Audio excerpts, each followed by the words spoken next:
Muito bem, então vamos já iniciar de uma vez, né? Já esperamos um pouquinho aí. Iniciamos com o nosso formulário de hoje, né? O formulário referente à aula do dia 7/10. Né? Então, no dia 7/10, na quarta-feira passada, nós fizemos a aula sobre essa matéria aí do formulário. Vamos fazer a correção aí, para a gente reforçar, relembrar e seguimos aí com a nossa matéria, né? Beleza. Então, olha só, gente. Lembrando, né, que a aula passada a gente falou sobre fonte de alimentação, né, ATX.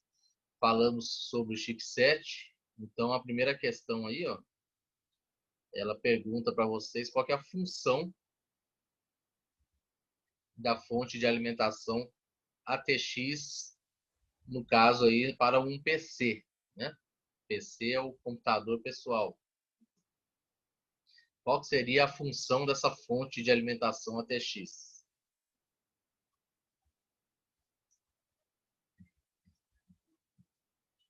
O que vocês responderam no formulário de vocês? De fornecer energia elétrica aos componentes de computador. Isso. Ela fornece a energia elétrica e ela faz uma retificação também, né? Qual que é essa retificação que ela Entendi. faz? Faz o quê, professor? Uma retificação? Isso, na energia elétrica. Ah, tá. Ela recebe Então, corrente. Vocês lembram a corrente? Ela recebe uma corrente e retifica para outra, né? entendi. Lembrou aí? Uhum.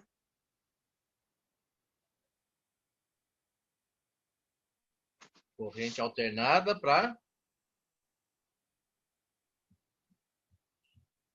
Acho que esse é o nome da Corrente alternada para corrente contínua, contínua. né? Isso. É isso mesmo, tá certo. Né? Os Contínua. componentes internos lá do computador são componentes eletrônicos, precisam da corrente contínua.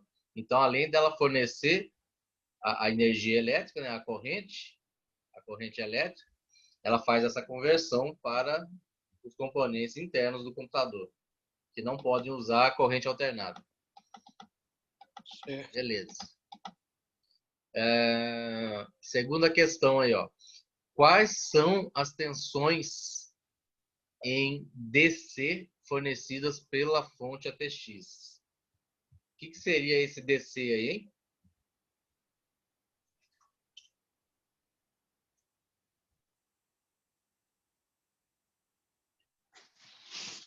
Temos que dar uma relembrada, né?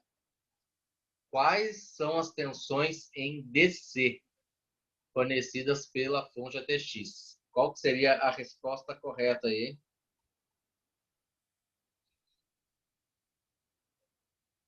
Primeiro. Primeira? Não. É. Ah, não, ela recebe. Alguém aí da sala mais respondeu essa questão?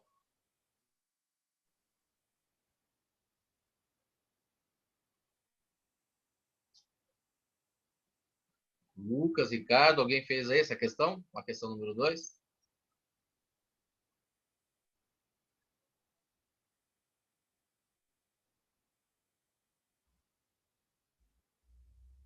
Então, olha só, vamos pensar. Quais são as tensões em DC? Isso aí, esse DC está relacionado ao aquele aparelho, multímetro. Né? Lá no multímetro nós temos a sigla da tensão. Temos a tensão AC e temos a tensão DC. Né? AC significa o quê? E DC significa o quê? AC é contínua, não é isso? Não. AC Ou ao é contrário? alternada, né? Corrente alternada. Ah, A DC entendi. é corrente direta, que é a mesma coisa que corrente contínua. Então, o que está Entendi. perguntando aí para vocês quais são as tensões em corrente contínua fornecidas pela fonte ATX. No caso, seria a segunda ou não? Não, vai ser a terceira. Tá? Por que a terceira? A segunda, olha só, vamos raciocinar cada uma delas aqui. A primeira é 110/220. Por este valor, dá para entender que é corrente alternada, não é isso? Isso. Então, como lá em cima está perguntando quais tensões em DC, né? Quais tensões em DC, então não seria essa opção, porque essa opção 110/220 é corrente alternada. Lá em cima está perguntando quais são as tensões em DC. Então não seria essa. A segunda, 5 volt e 12 volt, certamente é em contínua, assim como essa daqui, ó, 3,3, 5 e 12, né? A última está misturado, ó, 110, 5, 12, então está misturado aí, alternada e contínua. Então está errada também. Já as duas do meio são em contínua. Só que aonde que eu mato a charada? Porque está perguntando, ó, quais são as tensões em corrente contínua fornecidas pela fonte ATX, tá? A fonte do padrão AT, que era a mais antiga, ela fornecia 5 e 12 volts. O padrão ATX, que é o padrão utilizado na atualidade, ela fornece o 5, o 12 e mais o 3,3. Né? Certo. Tá? Então, por isso que é a penúltima opção. Então, essa pergunta aí, vocês têm que ir por duas pistas aí, né? A primeira, que está perguntando só sobre as tensões DC. DC é contínua, corrente direta. Então eu já mato, né? Tiro fora as que têm corrente alternada aí. E depois pergunta fornecidas pela fonte ATX. A fonte ATX é o padrão atual, é o padrão que acrescentou 3,3 volts. Aí acaba de responder a questão. Né? Isso aí que nós estudamos na quarta-feira passada, né? Essas diferenças aí sobre a fonte AT e a fonte ATX. Questão número 3. Por que a fonte de alimentação ATX é chamada também de fonte do tipo chaveada? Quem pode responder essa aí? Essa eu não fiz, não. Ô, Davi, para Porque ela falar? tem. Pode? Pode falar, pode falar. Porque é um tipo de. Peraí. É simplesmente um dispositivo de fluxo de energia em vez de dispositivo de sobra. Uhum. Mas ela ela é composta, né, por componentes eletrônicos, né, do tipo capacitores, indutores, bobinas e transistores, né? São componentes eletrônicos que trabalham a corrente chaveando ela, né? Igual nós Isso. aprendemos lá com aquele MOSFET, né? E faz o chaveamento, liberando somente o valor exato. Quando não está no valor exato, ela bloqueia a passagem da tensão. Então ela só abre, só libera, tipo um chaveamento mesmo, né? Ela só libera a tensão no valor exato. Quando não está no valor exato, ela faz o chaveamento, ela bloqueia. Né? Então, lá no slide, está falando sobre isso, sobre os componentes eletrônicos, né? E dando como exemplo, principalmente, os indutores, as bobinas, que elas têm a atividade de trabalhar a corrente na tensão certa, e os MOSFETs vai chaveando para não permitir passagem de corrente fora do padrão, né? Justamente porque é tensão contínua, né, gente? Tem que ser o valor certo, né? Ok? Ok. Questão número 4. Alguém tem alguma dúvida aí nas 3 primeiras aí? Quer perguntar alguma coisa, acrescentar? Queria saber só essa resposta que você falou agora, que eu não consegui entender ela. Tem A como? número 3? Isso. A 3, ela é a fonte do tipo chaveada, é porque ela utiliza componentes eletrônicos com padrão de chaveamento, né? Ah, entendi. Que é, por exemplo, capacitores, os indutores, as bobinas e o MOSFET. E aí esses componentes trabalham de forma a chavear a tensão, permitindo que passe só o valor exato que é permitido. Se o valor não tiver dentro do valor exato, ele vai chavear, ele vai bloquear. Eu até mostrei já para vocês na aula de eletrônica sobre o MOSFET. Fiz o teste aqui com vocês. Ele é um componente que ele trava a passagem ou ele libera, né? E aí ele faz dessa forma. Se a tensão não for aquela que é para passar, ele bloqueia a passagem. Ele faz um chaveamento. Se for a tensão exata, aí o chaveamento dele ele libera a passagem da corrente. E ele fica trabalhando dessa forma, chaveando as tensões. Por isso que é uma fonte do tipo chaveada, né? Certo. Toda vez que vocês ouvirem falar de uma fonte do tipo chaveada, vocês já podem lembrar que é devido a esses componentes eletrônicos lá internos, né? Que fazem esse trabalho de chaveamento da tensão. Componentes que a gente até chegou a ver sobre eles já, né? Capacitores, a bobina, né? O indutor é um tipo de bobina também, e os MOSFETs, né? Que faz esse chaveamento. Tá? Certo.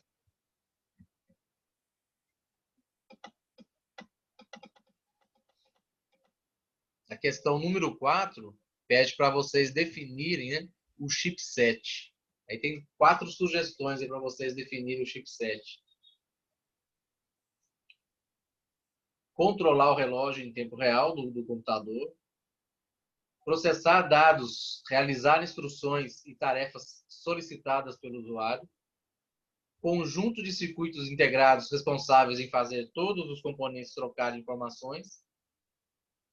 Ou expandir recursos da placa-mãe através de slots. Qual seria a função aí do chipset? Eu acho que é a terceira. Terceira opção. Terceira? Todo mundo concorda aí? Ou alguém colocou diferente? Coloquei a terceira também. Colocou a terceira também? Todo mundo? Sim. Beleza. Então nós temos a primeira opção lá. Ó. Controlar o relógio em tempo real do PC. Isso aí não é a função do chipset realmente, né?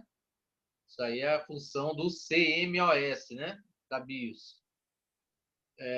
Pessoal, deixa eu falar um negócio com vocês. Tá dando, não sei se na região de vocês aí tá dando uma chuva forte aí. Aqui tá dando bastante raio e tá ameaçando a cair a energia. Se cair a energia, esse notebook meu aqui vai aguentar no máximo uns 15 minutos. Ele tá ligado na tomada e a bateria dele ela tá ruim, aguenta uns 15, 20 minutos. Aí, ó, tá ameaçando cair.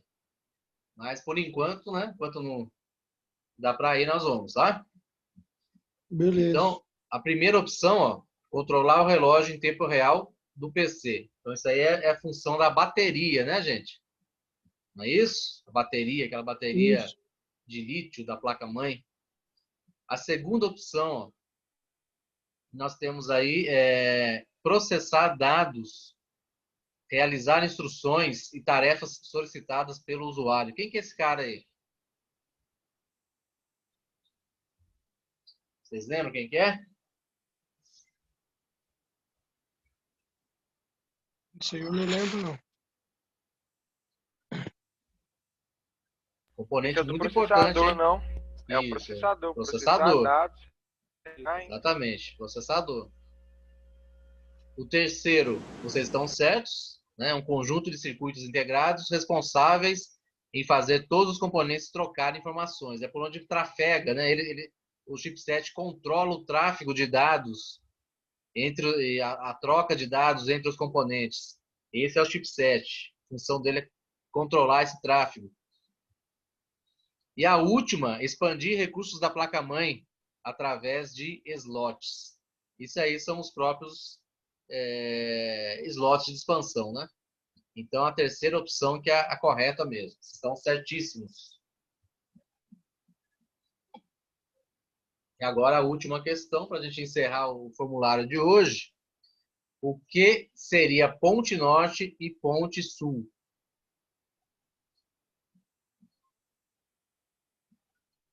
Essa eu também não consegui fazer, não. Tá?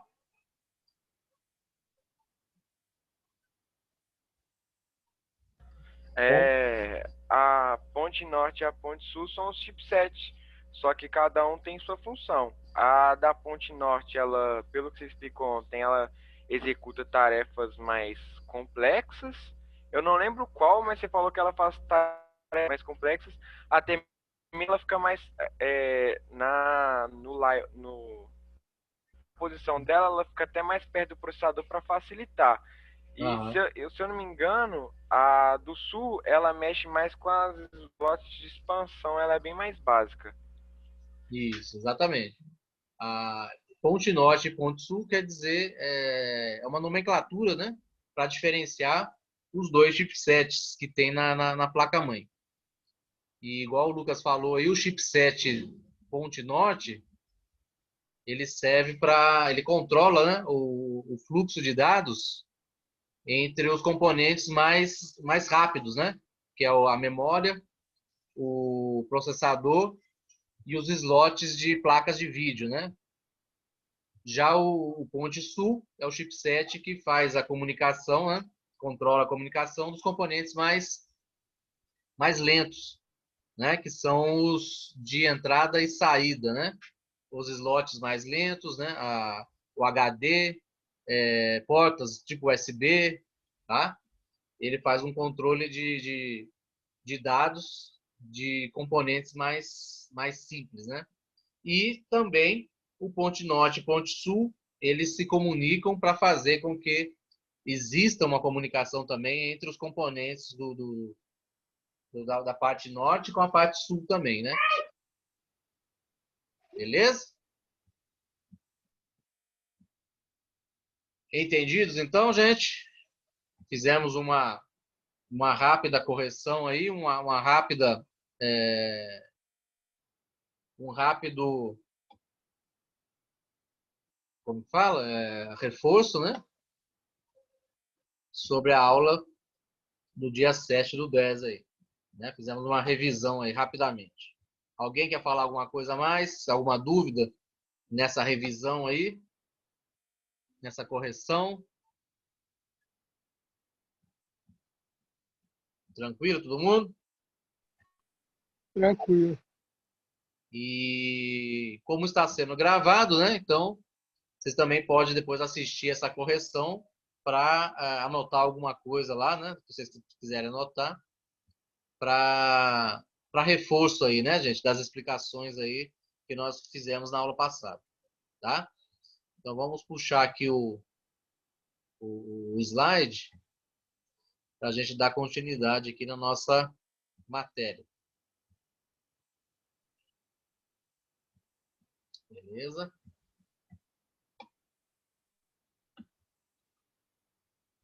Então, aqui é o seguinte, né?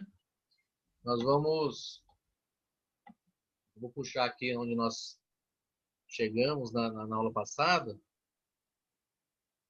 A gente estava falando sobre essa parte aqui, ó. Então, rapidamente lembrando aqui, nós entramos na parte do chipset, né? Então, o chipset, componente bem importante. Só um minutinho, gente.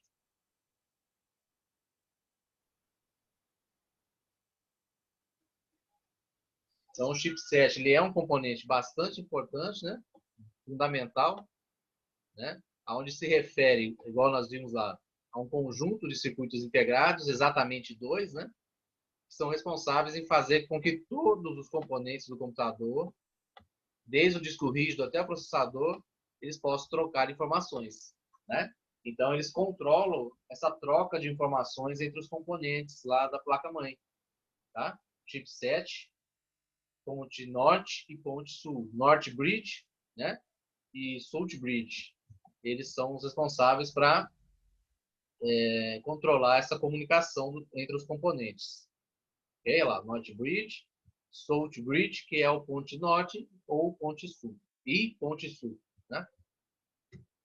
Aí nós passamos aqui rapidamente, né? Falamos exatamente sobre o ponte norte, responsável por controlar os componentes rápidos do computador, né? Então ele é mais avançado um pouco, né? Ele tem uma tarefa mais avançada. Então ele controla a comunicação do processador, da placa de vídeo, justamente nos barramentos para a placa de vídeo, e a memória RAM, né? Então, essa comunicação é mais avançada, precisa de um chipset mais avançado. E temos o chipset ponte sul, né, que é o South Bridge. Esse ele faz ele controla, né, a comunicação dos componentes mais lentos, o restante que sobrou fora daqueles do ponte norte, que seria no geral, né, componentes como dispositivos de entrada e saída, né, incluindo o disco rígido, portas USB, né, as portas de teclado e mouse, não é isso? E outros slots mais fracos, né, que sejam para outras placas mais comuns, tá? Então seria o ponte sul, beleza? Olha lá. Mostrando os componentes, né? Até mesmo a bateria com a BIOS, ó. Ponte sul é responsável, tá? E chegamos nesse ponto aqui, foi exatamente onde nós paramos na aula passada, né? Falando sobre a grande parte do desempenho de um sistema é determinado pelo chipset, né? Porque ele traz o quê? Aí fala uma história aqui, né? Que a gente, ao adquirir um PC novo, é importante a gente observar, né? Até que nível de performance será possível fazer um upgrade lá no meu computador, né? Então, assim, é bom eu ter um estudo da placa-mãe, principalmente, quais tipos de processadores eu posso ter naquela placa-mãe, a capacidade máxima de memória que eu posso ter, qual que é o tipo de barramento de comunicação da memória RAM, né? O barramento externo, a gente vai entrar em detalhes nesse conhecimento logo já nas próximas aulas, né? A gente vai chegar a ter esse nível de conhecimento. Mas o chipset, ele é um chip integrado na placa-mãe. Então, quando eu compro a placa-mãe, eu tenho que ver lá o meu processador, que é um componente importantíssimo. Tenho que ver a memória, que é um outro componente importantíssimo, né? Os recursos da placa-mãe, se eu quero que seja off-board ou on-board, né? Então, são detalhes importantes que a gente tem que destacar numa placa-mãe. E uma delas é qual chipset que está naquela placa-mãe, né? Chipset é bom a gente ter um conhecimento também de quais eu devo dar preferência em uma placa-mãe, né? Apesar que são poucos na atualidade, mas a gente tem que ver se realmente são eles que estão lá, né? Porque pode existir outros de fabricantes mais desconhecidos, né? Assim como existe de aparelhos de smartphone, né? Outros componentes eletrônicos, sempre aparece alguma novidade aí no mercado que às vezes não compensa a gente arriscar, né? Justamente, principalmente em questão de vida útil, que às vezes a princípio pode parecer bom, mas lá na frente, o que um componente conhecido duraria 5, 6, até mais, um componente desconhecido faz com que a duração, né, a durabilidade de sua vida útil seja mais curta. Aí não vale a pena esse investimento, né? Isso que nós comentamos nessa parte aqui, certo? E outra coisa também é a gente ter um processador top, que vai processar dados, né, de forma rápida, de forma avançada, bem avançada, né, com a placa de vídeo off-board também com um avanço, uma tecnologia avançada também, alto desempenho, e esses componentes não puderem se comunicar com uma capacidade avançada entre si, né, como se eu tivesse uma Ferrari para andar numa cidade de 3, 4 ruas, né? Num lugar onde não tem como aproveitar aquela Ferrari, o desempenho dela.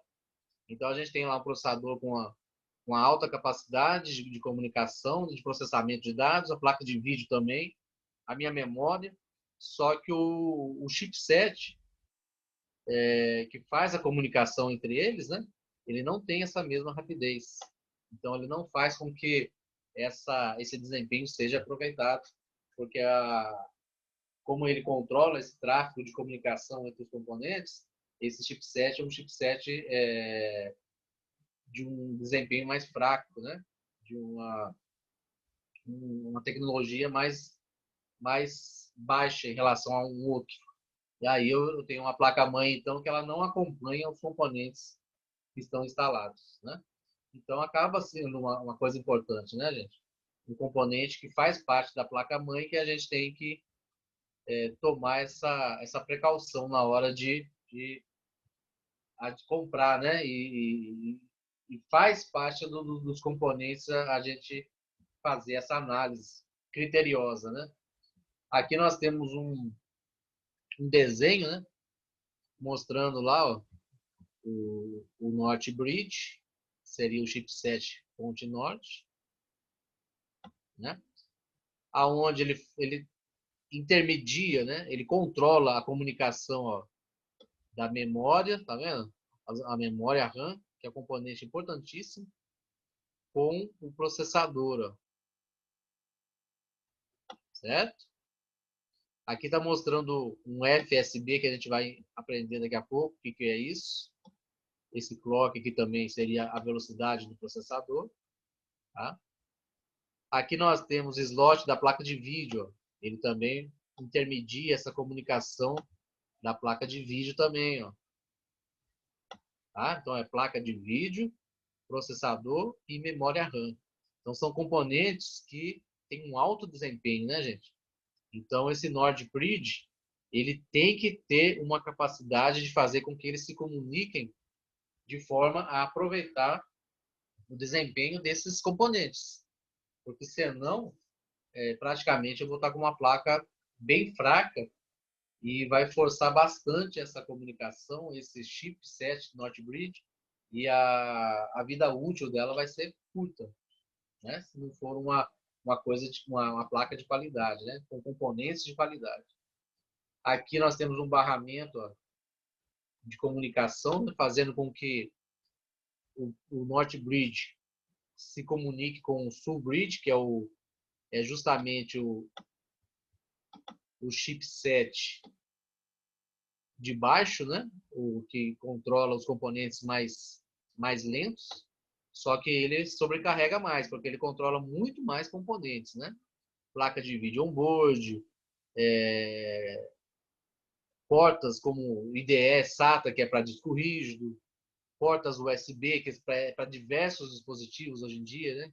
Utiliza essa porta USB, Ethernet, que é rede, áudio, CMOS, que é a bateria com a BIOS, slots PCI, que é para placas off-board, que não seja de vídeo, né? E outras portas mais, ó, de teclado, mouse, olha só para vocês verem, é muito componente, né? Que o Salt Bridge controla a comunicação deles, né? E além de controlar a comunicação desses outros componentes, de entrada e saída em geral, também ela faz o intermédio de comunicação com o North Bridge, né? Quando o processador, placa de vídeo, memória precisa se comunicar com algum outro componente que esteja de responsabilidade do Salt Bridge. Um exemplo é o HD, né? O disco rígido. É um componente que sempre está sendo acessado aí pela memória, né? trocando dados com a memória. Aqui nós temos um outro desenho, né?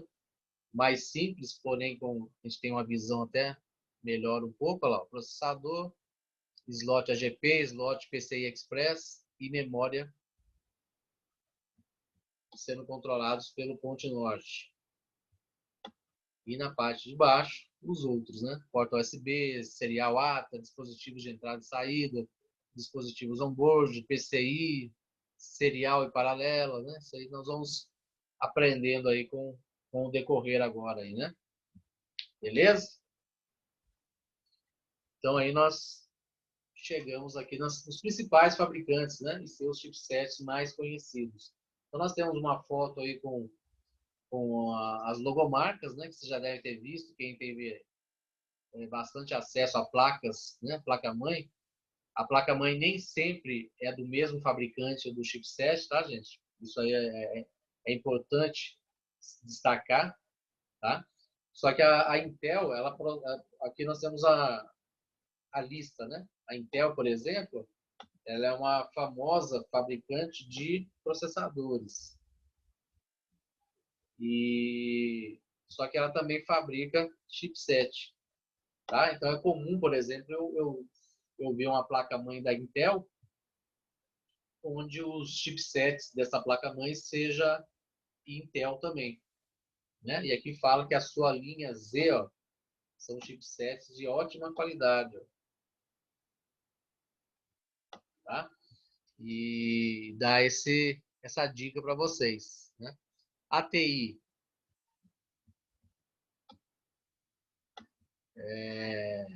seria essa linha Radeon. Aqui, ó. Tá? Temos lá o exemplo de ATI. Ó. É uma marca de chipset que certamente vai estar em placas, né? Que é diferente do fabricante da placa-mãe. Né? NVIDIA também, ó. NVIDIA, ela tem os NForce, né? A NVIDIA, ela é famosa pelas GPU, né? GPU seria o quê? Os processadores gráficos, né? A NVIDIA é uma linha, né? Que utiliza essa linha NForce. A NVIDIA utiliza essa linha NForce. Então, ela fabrica também chipsets, né? Aqui tem um exemplo do modelo. E é uma linha famosa também. A VIA, com a sua linha KT. Tá? A VIA também, ela fabrica processadores também, mas ela não tem uma demanda grande, né, em relação a processadores. Os mais famosos são da Intel e a AMD, em relação a processadores, tá? Mas a VIA também, em questão de chipset, ela é famosa, ela tem bastante reconhecimento. E a AMD, né, que é famosa na fabricação de processadores, também tem sua linha de chipsets também.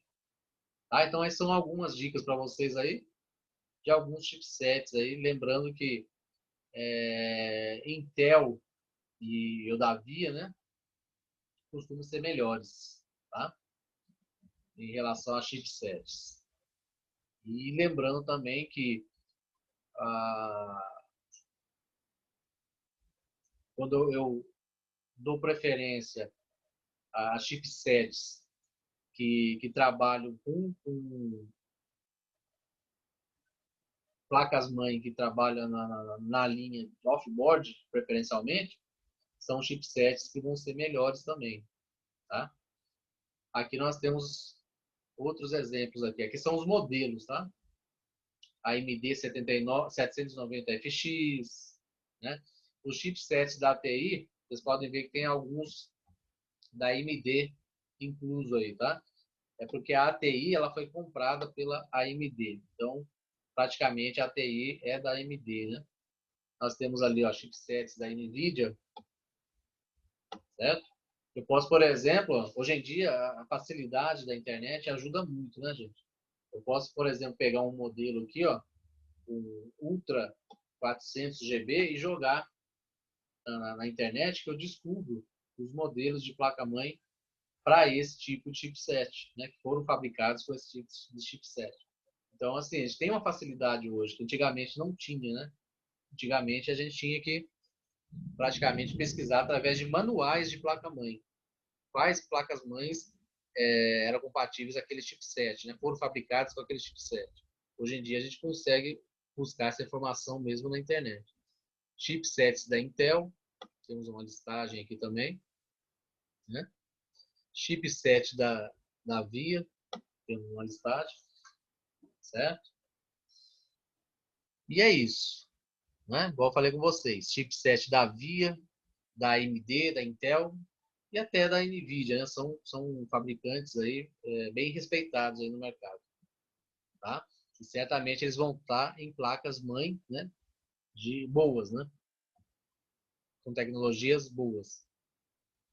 Beleza? Alguém quer fazer uma pergunta aí? Tranquilo até aqui? Tranquilo. Tranquilo?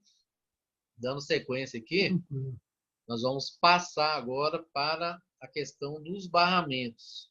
Praticamente, a gente vai dar uma sequência, né? Porque nós estamos estudando justamente isso.